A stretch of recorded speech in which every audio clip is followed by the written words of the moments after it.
Assalamualaikum warahmatullahi wabarakatuh. Perkenalkan, nama saya Sipa Sarasataria, NPM 2222010045. Di sini saya akan menjelaskan dan menggambar sel peta buta.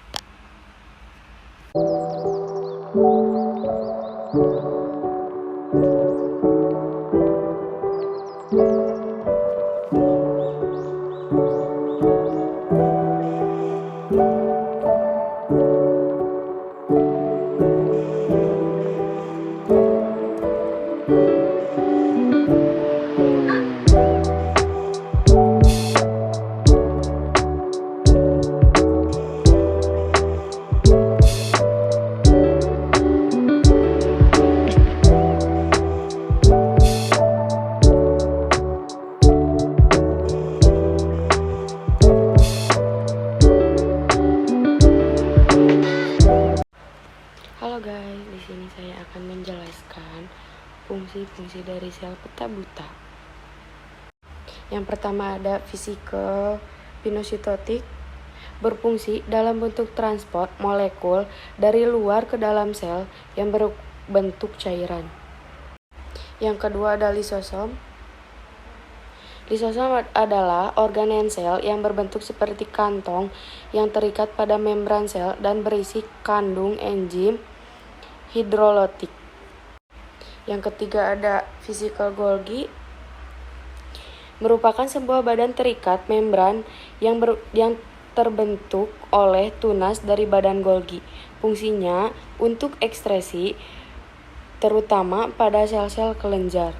Selanjutnya ada retikulum endoplasma kasar dan retikulum endoplasma halus adalah organel yang bertindak sebagai saluran dalam sitoplasma yang menghubungkan membran sel dan nukleus.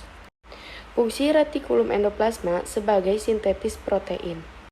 Selanjutnya ada membran sel, merupakan bagian sel yang berada pada luar yang tersusun dari unsur protein atau lipoprotein. Fungsinya untuk mengatur keluar masuknya nutrisi juga mineral dan dapat menerima rangsangan dari luar.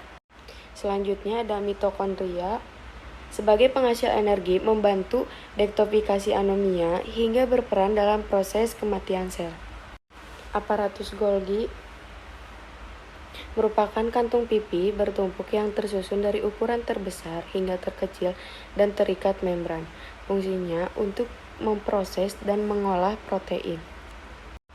Nukleolus, salah satu organel sel yang terletak pada inti sel.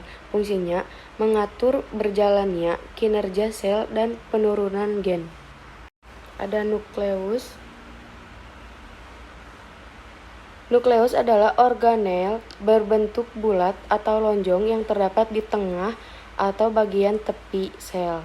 Fungsinya sebagai pusat pengendali kegiatan sel. Selanjutnya, mikrotubulus sebagai sabuk dalam sel dan memindah vesikel serta butiran atau maupun organel mitokondria dan dapat melindungi sel-sel yang dapat pada hewan. Selanjutnya, sitoplasma ialah bahan sepertiga yang terbuat air mengisi sel-sel yang mengandung protein molekul penting yang dibutuhkan untuk sel. Fungsi cairan sel untuk menyimpan makanan. Selanjutnya ada ribosom. Ribosom seperti polari kecil yang letaknya ada di dalam sel. Semua protein yang ditunjukkan untuk beroperasi dalam berbagai sel dihasilkan oleh ribosom. Ribosom memiliki tugas utama yaitu memproduksi protein untuk sel-sel yang ada di dalam tubuh, membutuhkan lebih dari ratusan protein. Sekian dari saya, mohon maaf apabila ada salah kata. Wassalamualaikum warahmatullahi wabarakatuh.